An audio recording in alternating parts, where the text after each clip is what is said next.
पाकिस्तान की सियासत PG-18 हो गई है और साथ ही साथ हमारे जो मसाइल हैं, जो हमने सोचा था शायद नए साल में मसाइल भी नए होंगे, कुछ वसाइल भी नए होंगे, लेकिन ऐसा हुआ ना। और ये हम देख रहे हैं, आज के सबसे बड़ी खबर हम आपको देना चाहते हैं वो ये है कि एक CTD के अफसर और एक इंस्पेक्टर को मुल्तान में खानेवाल के करीब गोली मार के हलाक कर दिया गया। अब ये आपको बता दें कि नवीद सियाल सादिक साहब जो थे वो पहले ISI से भी मुंसलिक रह चुके हैं, वो कमांडिंग ऑफिसर रह चुके हैं, बड़े काउंटर टेररिस्ट ऑर्गेनाइजेशंस के खिलाफ उन्होंने बड़े कामयाब ऑपरेशंस किए हैं।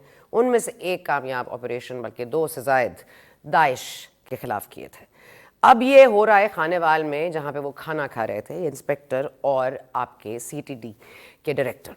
अब दिन दिहाड़े पंजाब में लोगों को इस तरह से मारा जाएगा, यानी कि दाइश अगर ये अपना बदला लिया है तो उन्होंने टाइमिंग, उनकी मूवमेंट, उनको हर चीज़ का पता है। If this is not scary then I don't know what is. लेकिन नेशनल सिक्योरिटी कमेटी में बात तो हुई है कल, लेकिन अब इसके आगे जाके मसाइल किस तरह से हल होंगे वो भी देखने की ज़रूरत है। लेकिन ऑफ कोर्स यहाँ पर जो मज़ीद इंकशाफात किए जा रहे हैं, कुछ ऑडियोज़ हैं, कुछ वीडियोज़ हैं, कभी प्ले बॉय का जिक्र होता है, कभी बाजवा साहब ने क्या किया उसका जिक्र होता है, और ऑफ कोर्स इमरान खान साहब का तो एक ही राग है। और ऑफ कोर्स हमने पावर शॉर्टेज के लिए भी ज़ाहिर है मसाइल का हल निकाल लिया है, और वो ये है कि हम डे लाइट मोड में काम करेंगे, दुकानें जल्द बंद होंगी। अब इस पे ये पहली दफ़ा ये आइडिया फ्लोट नहीं किया गया है। पहली बार ये आइडिया पहले भी इम्प्लीमेंटेशन में प्रॉब्लम हुई थी, अब भी इम्प्लीमेंटेशन में प्रॉब्लम होगी। पंजाब और खैबर पख्तूनख्वा सिरे से मुकर गया है और वो तो चाहता ही नहीं है इस पर अमल दरामद करना, तो बाकी जो 30% मुल्क है उसमें ये करने से कितना फ़ायदा होगा, ये भी एक इशू है जिस पर हम बात करेंगे आगे जाके प्रोग्राम में। तालिबान के खिलाफ कार्रवाई जो होनी है और जिनको छोड़ा गया उनके जिम्मेदार कौन से कोर कमांडर थे, उसका भी इस प्रोग्राम में आज जिक्र करेंगे। लेकिन सबसे पहले एहतसाब और हिसाब क्या सिर्फ सियासतदानों का ही है या साबिक जनरल्स का भी, इस पर भी आज हम जनरल खालिद नईम लोधी से आगे जाके प्रोग्राम में बात करेंगे। इस वक्त हमें ज्वाइन किया जी कमर जमान कायरा साहब ने, पाकिस्तान पीपल्स पार्टी साहब का ताल्लुक है। बहुत शुक्रिया सर। मुत्तहिदा कौमी मूवमेंट ने तो आपके खिलाफ सर ऐलान कर ही दिया है, अगले हफ्ते लग रहा है ये इत्तेहाद नहीं चलेगा।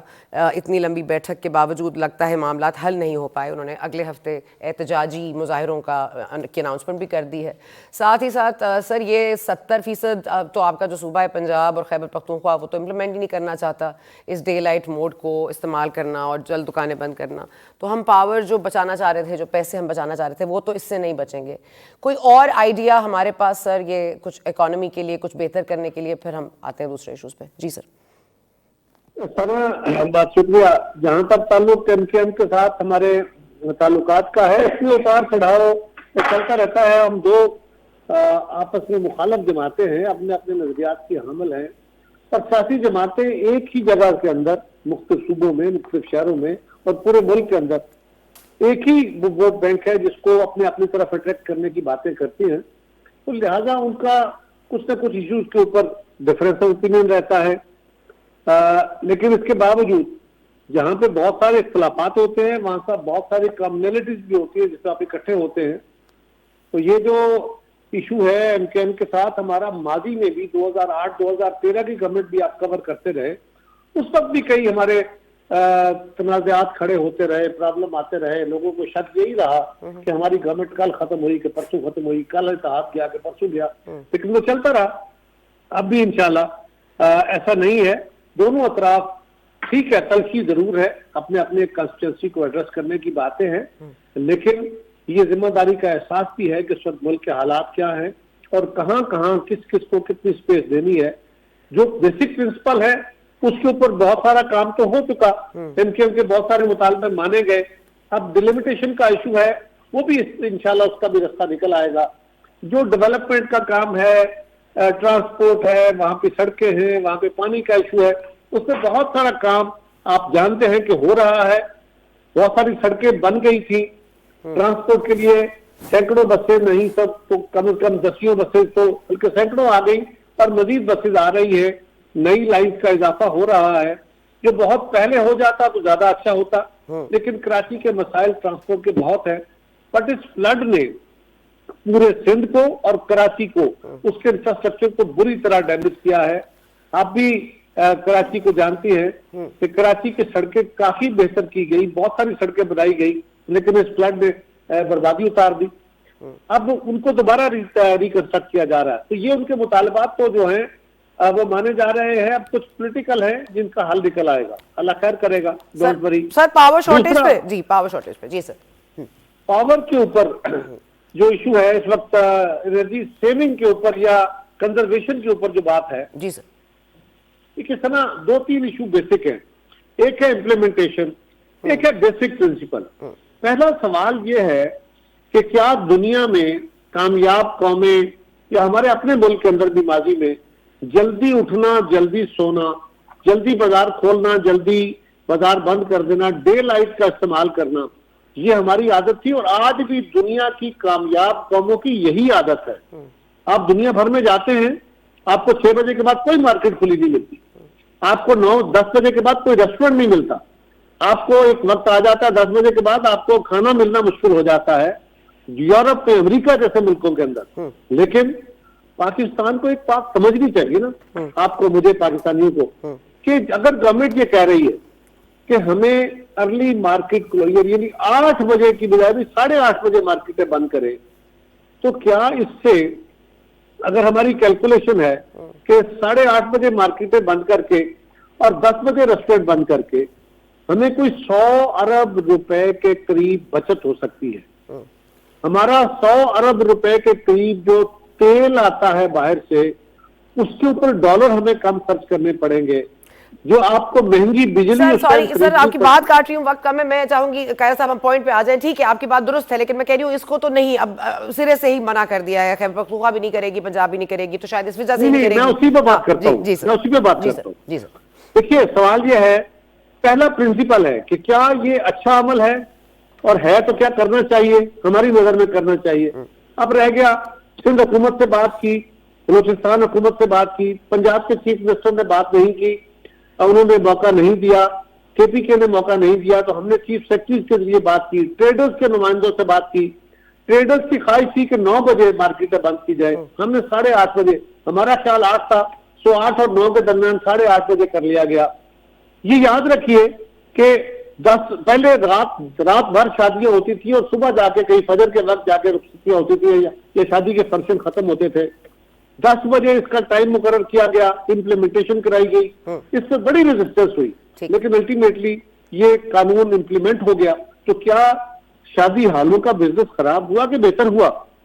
आज पाकिस्तान को ये जरूरत है, अगर पंजाब हुकूमत आज से 2 हफ्ते पहले पंजाब हुकूमत खुद फैसला करती है कि 8 बजे मार्केटें बंद करनी चाहिए, ट्रेडर्स जाके स्टे लेते हैं और पंजाब हुकूमत कहती है कि ये ऐसा नहीं होना चाहिए, तो आज पंजाब हुकूमत को सिर्फ इसलिए सर आज आपने रीच आउट किया है पंजाब को भी, खैबर पख्तूनख्वा को भी, बड़ा क्रेडिट है सर आपका, और उन्होंने आपसे बात नहीं की क्योंकि आपने तो उनको नेशनल सिक्योरिटी कमेटी के इजलास में कलमदू नहीं किया, आपने तो उनको जरूरी नहीं समझा।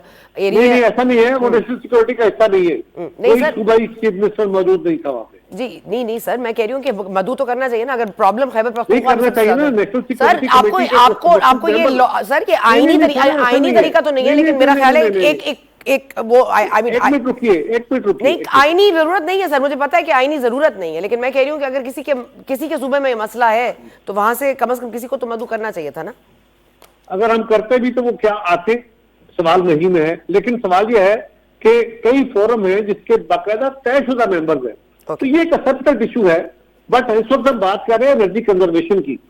अगर एक अच्छा काम है उसको आप खुद कह रहे हैं, पहले खान साहब भी कहते थे, पंजाब हुकूमत कह रही थी, परवेज भाई साहब कह रहे थे, आज अगर हमारे कहने पे वो रेजिस्ट करेंगे तो हम तमाम इकदाम करेंगे, ताकत के जोर पे ना सही, लोगों को समझाने के तौर पे।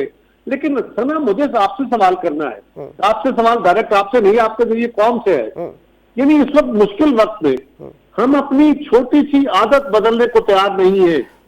ये ताजरों पे कोई टैक्स नहीं है, ये बिजली का रेट महंगा नहीं है, ये हम कोई लेट आवर्स में बिजली चलाने के लिए उनको ऊपर टैरिफ नहीं लगा रहे। सर बिल्कुल सही है, मैं आदत बदलने की बात कर रहे हैं। सर जरा थोड़े और सीरियस इशूज पे भी आ जाते हैं सर। ये ऑडियोज वीडियोस का मामला है, अब एक एक्स सर्विसमैन सोसाइटी के मेंबर भी उठ खड़े हुए हैं, अब कोई जनरल रिटायर्ड बाजवा साहब की भी वीडियोस हैं, कुछ मॉडल्स का तस्करा हो रहा है, जनरल फैज हमीद का जिक्र हो रहा है, रिटायर्ड जनरल फैज हमीद साहब, और अब ये मामला ऑडियो वीडियो से आगे निकल गया है। कोई राना सनाउल्लाह साहब कहते हैं ऑडियोज हैं, अभी रुकिए वीडियोज भी आएंगी।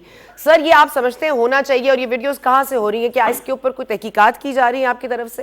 क्योंकि शहबाज शरीफ साहब के जो उनके भी लीक हुई थी, वो भी उन्होंने ही करवाई थी जिनका मैं जिक्र कर रही हूँ। तो क्या आप लोगों ने कोई तहकीकात का आगाज़ किया है? क्योंकि कहा जाता है, ये जाहिर है कि आपके नज़र अबानी साहब भी कल याद करा रहे थे, याद दहानी करा रहे थे कि गोल्डन जुबली है सर इस वक्त आइन की।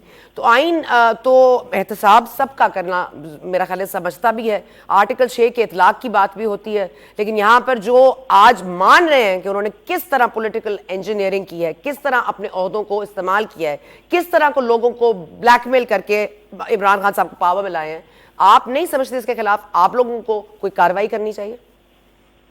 देखिए सना, आपको उतनी लड़ाई छेड़नी चाहिए जितना आपका निजाम अफोर्ड कर रहा है।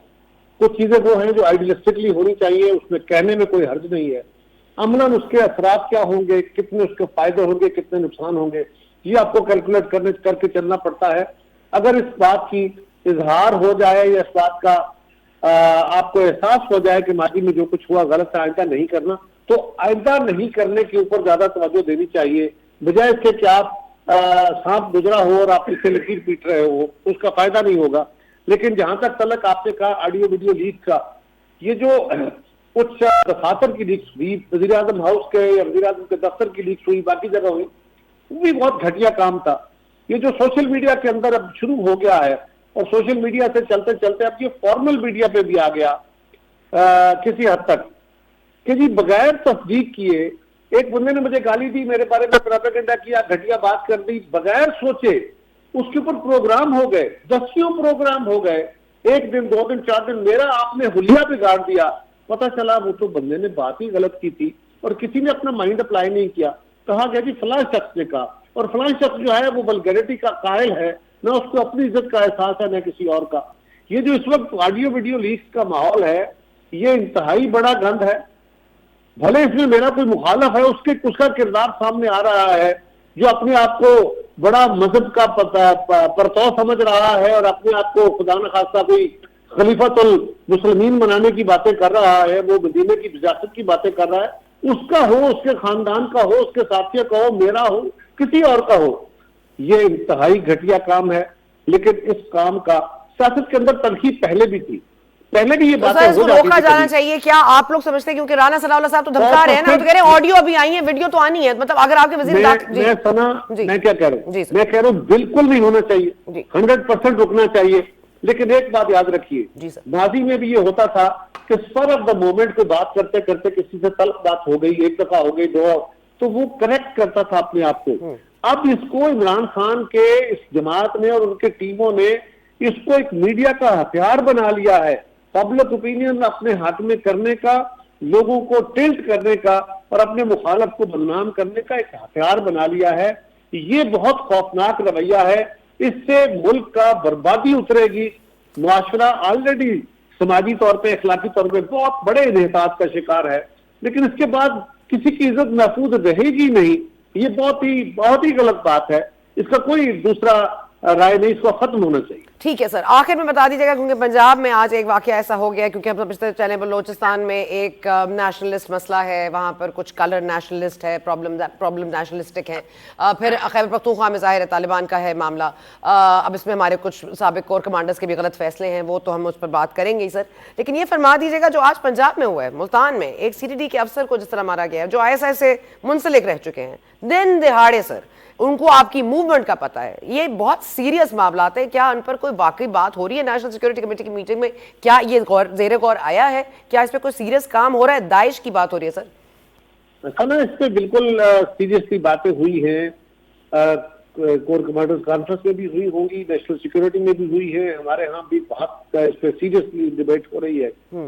एक हमें समझने की जरूरत है, ये बड़े डीप रूटेड हमारे वो गलतियां हैं जिनको हम करके आज उसके सम्राट भुगत रहे हैं। ये सिर्फ ऐसे नहीं है कि बाहर बैठा कोई मुल्क हमारे लिए मसाइल खड़े कर रहा है, ये डिनायल मोड है ना, कभी हम हिंदुस्तान को, कभी अफगानिस्तान को, कभी इसराइल को, कभी किसी और को गाली दे लेंगे। सवाल ये है कि पिछले 35-40 साल से पाकिस्तान के अंदर हम जिस फिक्र को प्रवान चढ़ा रहे, हमारे कल्चर के अंदर, हमारे करिकुलम के अंदर, हमारी दरसगाहों के अंदर, हमारे मदारस के अंदर जो चीज हम रेगुलरली पढ़ा रहे हैं, एक तो यह है कि हम एक मजहबी हुकूमत, मजहबी रियासत की तश्कील की बातें कर रहे हैं। हम एक कॉन्स्टिट्यूशनल पाकिस्तान को जिक्र तो जरूर करते हैं, मजबूरी के तहत ये कहते हैं कि हम आईने पाकिस्तान के तहत चलेंगे, लेकिन हमारे मदारस का और हमारा दीगर फिक्र जो हमारे मदारस से, हमारी मसाजिद से, सर डीपली रूटेड प्रॉब्लम्स को जड़ से उखाड़ के फेंका जाता है ना, उनको ये नहीं कहा जाता कि चलो जी आज ट्रिम कर देते हैं, आज ट्रिम कर देते हैं क्योंकि इसका रिस्क एलिमेंट ज्यादा है। आप लोग उसके दो मुकाबले हैं जी, उसके दो पहलू हैं जी। एक पहलू है एडमिनिस्ट्रेटिवली, उसके खिलाफ हमारी सिपा लड़ रही है, फौज लड़ रही है, हमारी पुलिस लड़ रही है, अवाम इसके खिलाफ। दूसरा मीडिया को खड़ा होना है। तीसरा सवाल नैरेटिव का लड़ना है। नैरेटिव लीड करता है, एक्शन उसको फॉलो करते हैं। जब तक हम उस नैरेटिव को जो पिछले 40 साल से अमेरिका ने, बाकी दुनिया ने, हमने सबने मिलके इस समाज के अंदर जिहादी कल्चर को प्रमोट किया है, जो हमारा फिक्र पैदा किया है, इस्लामिक फिक्र पैदा किया है इस्लाम के नाम पे, जो इस्लामी फिक्र नहीं है सर, ये तमाम तोहफे हमने अपने खुद ही इकट्ठे किए हैं, अपने आप को खुद ही हमने अपने तोहफे ये दिए हैं, ये किसी अमेरिका ने नहीं दिए, ये हमने खुद ही अपने आप को तोहफे दिए। अमेरिका ने दिए नहीं दिए सर, बिल्कुल सर, हमने बनाए ना, अमेरिका को बना के किसने दिए? हमने बनाए, हमने तख्लीक किए। मैं बताता हूँ हम इसका हिस्सा थे, लेकिन ये बात दुरुस्त है कि इसको अमेरिकियों ने सपोर्ट किया, इसको अमेरिकी इंटेलेक्चुअल्स आए, अमेरिकी दानिशवर आए, हमारा करिकुलम चेंज करके। तो सर अमेरिका ने तो प्रॉब्लम क्रिएट कर दी, अब क्या अमेरिका ही आके सॉल्व भी करे? नहीं ना, हमें कौन करना है? हाँ बिल्कुल करे। अच्छा वो करे, ना करे, लेकिन अमेरिका ने एक बहुत, और अमेरिका ने नहीं, सारी दुनिया ने और हमने मिलके एक बड़ा मॉन्स्टर क्रिएट किया है, माइंडसेट जो हमारी ताकत से, इस्ताकत से बड़ा है। आज दुनिया अगर हमारी मदद को नहीं आती उसके लड़ाई के लिए, तो ये यकीनन हमारी ताकत से बड़ा है, हमारी इस्ताकत से बड़ा है। माइंडसेट बदलना आसान काम नहीं होता, ये वसाइल और बंदूकों की माइंडसेट तब्दील करेंगे, लेकिन अब से पहले महफूज तो करें अपने लोगों को, जिनको सारा शुजात मिलता है, जो इतने कामयाब लोग हैं उनको तो बड़ी लड़ाई है जी। एक सीडीडी अफसर बैठा था बन्नू में सर, एक सीडीडी अफसर बैठा था बन्नू में, ये दोपहर में खाना खाने गए हैं, इनको गोली से मार दिया। आपने वो इमेज देखी है, वो सड़क पर पड़े हैं। This is frightening sir. आप बात कर रहे हैं माइंडसेट चेंज करने की। ये तो अफसर बड़ा, हमारा अफसर शहीद हुआ, बहुत बड़ा जुल्म है, बड़ा सीरियस है। ये हर गली मोहल्ले में चीजें पैदा हो गई हैं। सवाल ये है कि जो जर्नलिस्ट इनको रिपोर्ट करता है उसको खतरा है। किस को इंडिविजुअल तहफ़्फ़ुज़ फराहम कर पाओगे? क्या रियासत के अंदर कैपेसिटी है कि आप जैसे जर्नलिस्टों को आंखें बंद करके बैठ जाते हैं सब लोग, हम लोग फिर क्या करें सर? यही हो सकता है, पर आंखें बंद कर लेते हैं, फिर मुंह भी बंद कर लेते हैं। आंखें बंद नहीं करनी, मैं तो ये कह रहा हूँ, हम तो लड़ रहे हैं। मैं कह रहा हूँ हम भी तो आपके साथ ही लड़ रहे हैं ना कायरा साहब। चले ओके कायरा साहब, चले जी। सना बुच्चा जैसे लोगों को जो इस दहशतगर्दी के माइंडसेट के खिलाफ लड़ रहे हैं, उनको खतरे हैं। कितने सहाफियों को तहफ़्फ़ुज़ फराहम करोगे? कितने सर हमारे तो खतरात ना टेररिस्ट ऑर्गेनाइजेशन शुरू होते हैं ना उन पे खत्म होते हैं। हमें तो खतरात कहां से हैं, हम आपको क्या बताएं, और सना बुच्चा को कितने खतरात है वो आपको क्या क्या बताएं। लेकिन चले, thank you so much for joining us. मैं अब I will continue with this heroism, let's hope के वी कैन मैच स्पीड। यहाँ पर लेते हैं जी ब्रेक के बाद वापस आएंगे तो जनरल खालिद नईम लोधी से बात करेंगे, उनसे पूछेंगे ये जो हो रहा है कि क्या दाइश एक्टिवेट हो गया है और पंजाब में हमला होना कितना सीरियस है। After the break.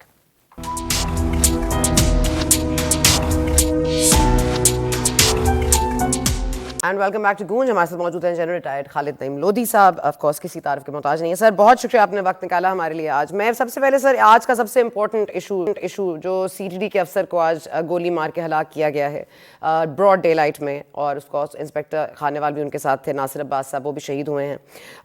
नवीद सियाल साहब सर आप आई थिंक वो ISI से मुंसलिक भी रहे हैं, आपको पता भी होगा, और उनको सितारा शुजात भी दिया गया था, यानी कि the second highest award for bravery. तो उनके टेररिस्ट आउटफिट्स के खिलाफ ऑपरेशंस भी काफ़ी मशहूर हैं, काफ़ी सक्सेसफुल रहे थे, इंक्लूडिंग दाइश। तो अब जाहिर है अगर दाइश इस तरह पिन पॉइंट करके अपने बदले लेगा और इस तरह से मूवमेंट को भी देख सकता है कि वो उनको पता था वो खानेवाल में कहीं दोपहर में खाना खा रहे हैं मुल्तान के करीब, और इस तरह से शहीद कर दिए जाएंगे लोग, तो सर प्रॉब्लम तो ज़्यादा बड़ी है जितना कि हम समझ रहे थे उससे। जी आप बिल्कुल ठीक है, बहुत अफसोसनाक वाक़या है। अल्लाह ताला उनकी शहादत कबूल करे, और इसमें बहुत सारे सबक हैं, आपने एक दो का जिक्र किया है। इसमें एक चीज़ तो ये समझने की है कि एक चीज़ बिल्कुल क्लियर है कि ये चाहे दाइश है चाहे ISIK है, इनके जो पीछे पुष्टपनाह है वो कोई हाई टेक इंटेलिजेंस एजेंसीज हैं, क्योंकि ये आम एजेंसी का काम नहीं हो सकता, या ये दाइश तो खुद अपने तौर पे मेरा ख्याल है कि इस इलाके में ये काम नहीं कर सकती। ये तो एक बात है। दूसरी बात ये है कि मेरा ख्याल है कि हमारे जो इंटेलिजेंस के इदारे हैं उनको थोड़ा सा अपना डिफेंस मैकेनिज्म और ऑफेंसिव टेक्निक्स को रिव्यू करने की जरूरत है। इतना हाई प्रोफाइल ऑफिसर जो कि 2 दिन पहले आपको पता है कि इतना बड़ा उनको इनाम मिलता है, उसके इसका मतलब किसी किसी बड़े काम में वो उन्होंने किया होगा तभी ये हुआ। तो इसी के से सरेआम खुली जगह पर अपने आप को एक्सपोज नहीं करना चाहिए था उन्हें भी, लेकिन और फिर उनकी हिफाजत के इंतजाम होने चाहिए थे, वो खुद भी इसका ख्याल रखते। तो ये सारी चीजें मेरी बहन तब होती हैं जब इदारे और कामों की तरफ भी तवज्जो कर रहे हो। अगर वो अपने काम पे तवज्जो रखें तो मेरा ख्याल है कि ये इस किस्म के सानियात ना हो। तो वैसे तो अभी ऐसा ऐसा फौज दूर हो रही है, उन्होंने कहा है कि हम नॉन पॉलिटिकल हो रहे हैं और किसी चीज में दखल अंदाजी नहीं करेंगे, लेकिन ये एकदम तो नहीं हो सकता, इसमें थोड़ा सा टाइम तो लगेगा और फिर हम क्राइम देखेंगे कि कैसा है। बहरहाल आपने जैसे कहा अफसोसनाक वाकया है और अल्लाह करे कि दोबारा रिपीट ना हो और अल्लाह करे कि ये जो परपेट्रेटर्स हैं वो पकड़े जाएं और जो हमारे लीडरान हैं वो बड़ी बात समझें जो मैं कह रहा हूँ कि ये कोई सतही काम नहीं है। सर आपका इशारा किसकी तरफ हो सकता है, ये कौन उनको प्रोवाइड कर रहा होगा इंटेल? जी आप ऐसे टीवी पे मैं नाम नहीं ले सकता क्योंकि मैं खुद भी बाहर घूमता फिरता हूँ। नहीं सर, आप खैरियत से रहिए, बस नाम ना लीजिए। सर ये फरमा दीजिएगा कि जाहिर है कि मामलात में जो इस वक्त फौज का भी जो रोल सामने आ रहा है साबिक, आप मुझे पता है आप पीटीआई के हामी भी रहे हैं, बाजवा साहब की आप रिस्पेक्ट भी करते हैं, लेकिन सर अब इस तरह के जो आपके आदिल राजा साहब हैं जो एक्स सर्विसमैन सोसाइटी के हैं, अब मतलब इस तरह के अगर वो दावे करेंगे कि क्या हो रहा था, बाजवा साहब की वीडियोस किसके पास हैं, फैज़ हमीद साहब का जिक्र आए, मतलब sir it's in very bad taste. और फिर उसके बाद पॉलिटिकल इंजीनियरिंग का ये लेवल कि अब इस तरह की बातें वो कर रहे हैं, जनरल बाजवा को भी नहीं करनी चाहिए, कि सहाफ़ियों को बता रहे हैं कि जी ये मैंने किया तो ये मैंने किया तो एनआरओ ये दिया। तो सर ये जो अजीब एक बैटल चल रहा है, तो इससे कैसे मुस्तहकम होगा पाकिस्तान, कैसे आप समझते हैं? और एहतसाब तो नहीं हो सकता, शायद फौजियों का कभी होगा भी नहीं, लेकिन कोई तो लेवल ऑफ आंसरेबिलिटी होनी चाहिए ना। जी पहले मैं थोड़ा सा आदिल राजा के मुतालिक ये क्लियर कर दूं कि उनका एक्स सर्विसमैन से सोसाइटी से कोई ताल्लुक नहीं है, बल्कि ये जो पाकिस्तान एक्स सर्विसमैन पेस जिसको कहते हैं, उन्होंने कभी कोई इज्तिमा नहीं किया, कभी इकट्ठे नहीं हुए। वो दूसरी सोसाइटी है जो कि जनरल अली कुली खान की है। अच्छा, जी तो ये बहुत शुरू में जब इन्होंने ये कोशिश की थी तो मैं चूंकि खुद पेस में उस वक्त मौजूद था, मैंने इनको मना किया था कि आप इस प्लेटफॉर्म को किसी भी पॉलिटिकल काम के लिए इस्तेमाल नहीं कर सकते, इसीलिए उनको ये सारा काम छोड़ के बाहर जाना भी पड़ा। और वहां बैठकर जो वो बातचीत कर रहे हैं वो बेसलेस है, मेरे ख्याल में उसका कोई पाँव नहीं है। और उन्होंने ऐसी बड़ी बड़ी बातें की हैं, जैसे मिसाल के तौर पर इतने हजार लोगों ने रिजाइन कर दिया, जो कि मैंने खुद जब चेक किया, क्योंकि ऐसी बात तो छुपी नहीं रह सकती, हमारे ही भाई बच्चे भतीजे आपके जो न जानने वाले यही लोग हैं ना फौज में, ये कैसे मुमकिन है कि 5000 लोग रिजाइन करें और यहाँ किसी को कानो कान खबर ना हो? वो भी झूठी खबर थी। और ये जो उन्होंने एक मलाइन मूवमेंट शुरू की है जनरल बाजवा के खिलाफ, जनरल बाजवा में और खराबियां हो सकती हैं, लेकिन हम उनको अरसे दराज से जानते हैं, इस किस्म के कोई उनमें ऐब कम से कम मैंने जनरल बाजवा ये खुद भी तो सहाफियों को बता रहे हैं, जिस पर बड़े बड़े कॉलम निकल रहे हैं, कुछ सीरीज ऑफ कॉलम्स आ रहे हैं। वो जो बातें बता रहे हैं उनको उससे गुरेज करना चाहिए। वैसे फ्रेंड मैं उनको यही दूंगा मशवरा के खामोश रहें और कूल डाउन पीरियड है ये, इसमें कूल डाउन हो और अपना आराम आज़ाद शहरी की तरह आराम से जिंदगी गुजारें। बहरहाल उनका वो इज इंडिपेंडेंट, उनकी मर्जी है, वो जैसे भी करना चाहें। हम तो दोस्त के तौर पे एक मशवरा ही उनको तो सर अगर ये सब कुछ हुआ है, सपोजिंग अगर वो खुद कह भी रहे हैं, मान भी रहे हैं, और अगर साकिब निसार साहब को ऊपर प्रेशर भी क्या डाला गया, साकिब निसार साहब हालांकि डिनाई कर चुके हैं, लेकिन आपको लगता है कि एहतसाब का कोई तरीका निकालना चाहिए? क्या रिव्यू करना चाहिए जहांगीर तरीन के मामले को, इमरान खान साहब के केस को और नवाज शरीफ साहब के केस को? क्या अब कोई मजीद बेंच बनना चाहिए माइनस दोस्त जिन्होंने ये फैसले दिए इनके खिलाफ, ताकि कोई एहतसाब का कोई अमल तो शुरू हो सके? सर जी देखिए, एक बात तो ये है कि बेशक वो बड़े आला ओहदे पे रहे हैं और बड़े हमारे लिए काबिल एहतराम है, लेकिन किसी एक शख्स के बयान के ऊपर सारा मामला तलपट नहीं हो सकता। प्रॉपर इन्वेस्टिगेशन, अलबत्ता जो भी बात हो उसकी इन्वेस्टिगेशन जरूर होनी चाहिए। आई एग्री विद यू कि जब वो ये कहते हैं तो सिर्फ उनकी बुनियाद पर उनको गवाह बनाकर कोई काम इस तरीके से उल्टाया नहीं जा सकता, क्योंकि जब साकिब निसार साहब कह रहे हैं कि ये बात नहीं है, वो कह रहे हैं कि ये है, तो फिर इसको तो किसी तरीके से इन्वेस्टिगेट करना पड़ेगा। वैसे तो मेरी बहन, अगर मैं आपको सच बताऊं तो इतना गंद है, आप भी जानती हैं, हम भी जानते हैं। पिछले जितने जो फैसले हो भी गए, जिन लोगों को इंडाइक्ट कर भी दिया गया और सजाएं भी होगी, वो भी नहीं मानते। जिनको नहीं हुई उनको सजा याफ्ता के बराबर रखने की कोशिश करते हैं। तो मैं तो ये समझता हूँ कि मेरी अपनी राय ये है, गलत हो सकती है, बहुत सारे लोग इस पर शायद एग्री ना करें।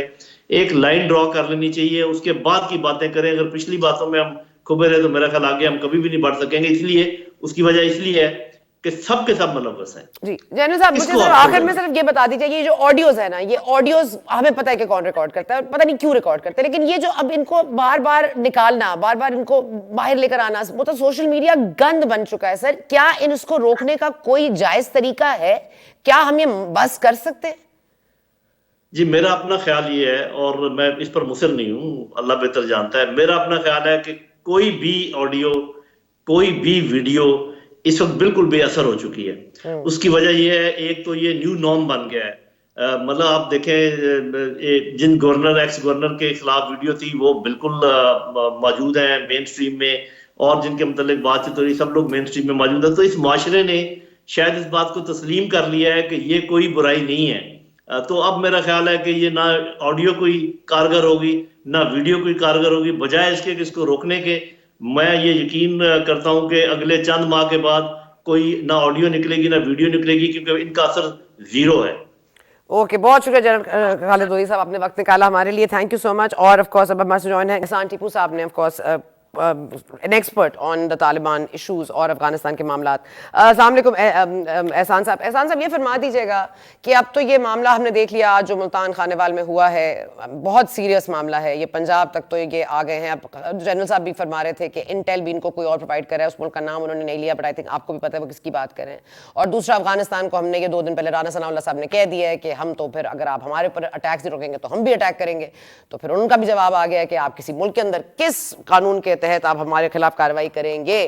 और हमें भी ये पता है कि हमने जो 20 लोग छोड़े थे, जो जनरल रिटायर्ड फैज हमीद साहब के दौर में ये जो मुआहिदा हुआ था, वो वाले लोग भी सारे रीसर्फेस कर रहे हैं। जी टीपू साहब, आप अगर हमें थोड़ा आगे गाइड कर दें। हाँ एग्जैक्टली, बिल्कुल। ये कुछ दिनों से यानी दोनों तरफ से, पाकिस्तानी हुकूमत की तरफ से भी और फिर अफगान गवर्नमेंट का भी उसका रिस्पांस आ जाता है। पाकिस्तानी गवर्नमेंट कल भी जो नेशनल सिक्योरिटी कमेटी की ब्रीफिंग हुई है तो उसमें उन्होंने बिल्कुल साफ अल्फाज में सिर्फ मुल्क का नाम नहीं लिया, लेकिन सारे इशारे अफगानिस्तान की तरफ है कि जिस मुल्क में भी जो एंटी पाकिस्तान मिलिटेंट आउटफिट्स हैं, अगर कोई उसको पनाह देगा, सैंक्चुरीज होंगी वहाँ पे, हाइड आउट्स, तो पाकिस्तान वहाँ पे भी यानी ये हक रखता है कि उनके खिलाफ वहाँ पे जाके भी कार्रवाई करे।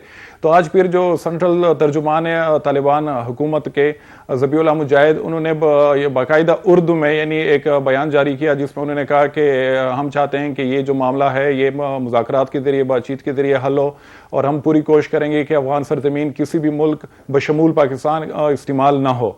और उन्होंने इस बयान को बेबुनियाद और मनगढ़ंत करार दिया अपने बयान में कि यानी इसमें हकीकत नहीं है। शुरू से यानी अफगान तालिबान, हमारी भी जब उनसे बात होती है तो वो इस चीज़ को डिनाई कर रहे हैं कि TTP की यहाँ पे प्रेजेंस यानी अफगानिस्तान में है। लेकिन एक चीज़ हमने देखी, जब मुज़ाकराती अमल हो रहा था TTP के साथ, तो यहाँ से जो सीनियर गवर्नमेंट ऑफिशियल्स जाते थे डेलीगेशन की शक्ल में, वो TTP की क़ियादत से अफगानिस्तान में मिलते थे। फिर जो कबायली मशरान, उलमाए किराम, तो उनकी बाकायदा वीडियोस भी हैं, उनकी तस्वीरें भी हैं कि ये सब लोग जाके अफगानिस्तान में TTP की क़ियादत से मिलते थे। तो मेरे ख्याल में अफगान तालिबान का ये आर्गूमेंट कि वहाँ पे उनकी मौजूदगी नहीं है, ये बिल्कुल यानी ना मानने वाली बात है। और हकीकत ये कि TTP की जो लीडरशिप है वो अभी भी मौजूद है अफगानिस्तान में, लेकिन मुज़ाकराती अमल के नतीजे में जो TTP के लोग आगे पाकिस्तान में अभी यानी जो हमले हो रहे हैं इस वक्त, वो वाकई पाकिस्तान में ही प्लान हो रहे हैं, वो कबायली इलाके से या जो मालाकंड डिवीज़न है खैबर पख्तूनख्वा में। और TTP की इतनी स्ट्रेंथ हो गई है कि वो अफगानिस्तान से यानी उनके लोग नहीं आते, यहीं पे बैठ के वो हमले भी कर सकते हैं। और वो हम देख भी रहे हैं कि सिर्फ ये नहीं कि खैबर पख्तूनख्वा में हमले हो रहे हैं, बल्कि इस्लामाबाद में भी खुदकुश हमला किया रिसेंटली, क्वेटा में भी उन्होंने किया, और आज भी जो खानेवाल का वाक़या है तो उसके भी ताने बाने इन्हीं जो मिलिटेंट ग्रुप्स हैं इनमें किसी से मिलते हैं, क्योंकि जो ऑफिशियल है उन्होंने इनके खिलाफ क्रैकडाउन किया था और इनके सीनियर लोगों को पकड़ा भी था। तो ये जो चीज़ है ये मेरे ख्याल में एक्सपेंड होगी, सिर्फ खैबर पख्तूनख्वा तक महदूद नहीं रहेगी, बल्कि मुल्क के जो बाकी हिस्से हैं वहाँ पे भी ये जो। तो आपको लगता है ये मुनज़्ज़म हो गए हैं, मतलब ये सिर्फ अब खैबर पख्तूनख्वा तक वहाँ पे रिस्ट्रिक्टेड नहीं है? आपको लगता है कि they have penetrated through? Because अब तो ये साफ नजर आ रहा है कि उनको पता है कि उनको किसने, उनके खिलाफ किसने ऑपरेशन किया, उन्होंने कितना प्रिसिशन से अटैक किया है उसी नवीद सयाल साहब को, जिनको आज शहीद किया गया है, जिन्होंने उन पर अटैक किया था, जिन्होंने उनके खिलाफ कार्रवाई की थी। तो मतलब इस तरह की प्रिसिशन, इस तरह की इंटेल आपको लिए ये नया है? हाँ, ये बिल्कुल, ये जो आज का हमला है तो इसमें वही हमें माजी की चीजें नजर आ रही है कि कहीं से इनको यानी सपोर्ट तो नहीं मिल रही किसी भी ऑफिशियल चैनल से। कई इनके लोग ये तो नहीं है कि किसी इदारे में इन्फिल्ट्रेट कर चुके हों, क्योंकि माजी में हमने देखा है कि GHQ पे हमला होता है तो वहां से भी ये खबर सामने आती है कि कोई उनको सपोर्ट मिल रही थी। मेहरान बेस कराची में जब हमला होता है तो उसमें भी यानी इंटरनेशनल मीडिया ने रिपोर्ट किया था कि इंटरनल उनको कोई सपोर्ट मिल रही थी। तो ये एक और खतरनाक चीज होगी अगर उन्होंने इतनी इन्फिल्ट्रेशन की हो। और जहां तक मुनज़्ज़म होने की बात है तो TTP काफी हद तक मुनज़्ज़म हो चुकी है और हम देख रहे हैं, क्योंकि हम ग्राउंड पे मॉनिटर करें इस पूरी सिचुएशन को, कि वो जो 2007 और 10 के बीच में जो TTP एक इमर्ज होके आई थी और उन्होंने पूरे मुल्क में हमले शुरू किए थे, तो वो उस तरह की एक स्ट्रेंथ दोबारा से उनकी यानी हमें नजर आ रही है। और अभी यानी तकरीबन 21 के करीब तंजीमें हैं जो कि TTP से अलग हो गई थी इंटरनल इन फाइटिंग की वजह से, वो दोबारा शामिल हो चुके हैं TTP में। और जिसमें पूरे हाफिज गुल मुल्क से, बहादुर सिर्फ ये शामिल नहीं हो कि गए कबायली TTP में, इलाके या और अभी भी खैबर से। इंडिपेंडेंट है? हाफिज गुल बहादुर साहब का जो है, अब हाफिज गुल बहादुर जो है वो नॉर्थ वजीरिस्तान बेस्ट है, यानी वहां पे उनके हमले हैं और जो उसके साथ यानी है मुंसलिक जिले वहां पे उनकी कार्रवाइयां होती है, लेकिन अभी तक वो इंडिपेंडेंट है।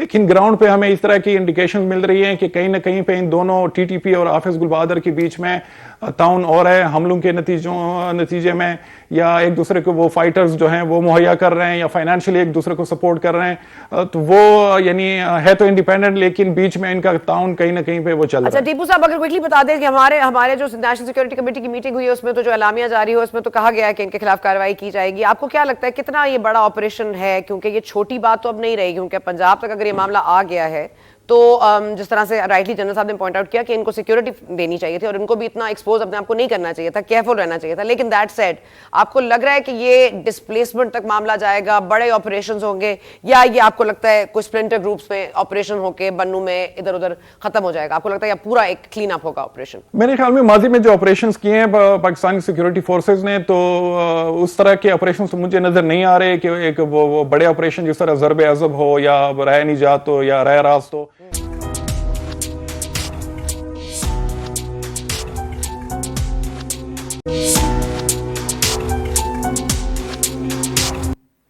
आज एक और खबर सामने आई जो कि ज़ाहिर है खुशी की खबर है मरीम नवाज साहिबा के लिए कि शहबाज शरीफ साहब ने उनकी एक चीफ ऑर्गेनाइजर होने का एक इंदिया भी दे दिया है, साइंड पेपर भी, ज़ाहिर है एक नोटिफिकेशन भी जारी कर दिया गया है। वो तंजीम साजी करेंगी आके, और of course that looks like the first round of Nawaz Sharif sahab return.